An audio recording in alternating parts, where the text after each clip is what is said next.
அருள்மிகு ரமலானின் இறுதி வேளைகளை அடைந்துவிட்ட நிலையில் எம்மீது ஒரு முக்கியமான கடமை உண்டு. அது நாம் நோற்ற நோன்புகளுக்கான சதகாவாகும். அதுவே சகாதுல் பித்ராவாகும். இது முஸ்லிம்கள் மீது இரு நோக்கங்களுக்காக கடமையாக்கப்பட்டுள்ளது. ஒன்று, நாம் பிடித்த நோன்புகளில் காணப்படும் குறைகள் தவறுகளுக்கான குற்றப்பரிகாரமாக இது அமைகின்றது. மற்றையது பெருநாள் தினத்தை ஏழை எளியவர்களும் மிகவும் சந்தோஷமாக கொண்டாடுவதற்கு வழிவகுக்கின்றது.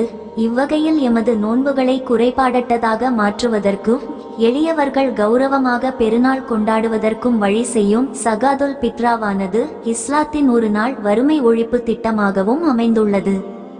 பெருநாள் தினத்திற்கு தேவையான அளவை விட வசதிகளுள்ள ஒவ்வொரு முஸ்லிமும் 2 கிலோ 176 கிராம் அரிசியை சகாதுல் பித்ராவாக வழங்க வேண்டும். பெருநாள் தேவைகளை பூர்த்தி செய்து கொள்ளும் வகையில் இதனை பணமாகவும் வழங்க முடியும் என இஸ்லாமிய அறிஞர்கள் கூறுவர். எனவே இந்த சகாதுல் பித்ரை வழங்கி நோன்பின் பூரண பயன்பாட்டை பெற்றுக்கொள்ள முனைவோமாக.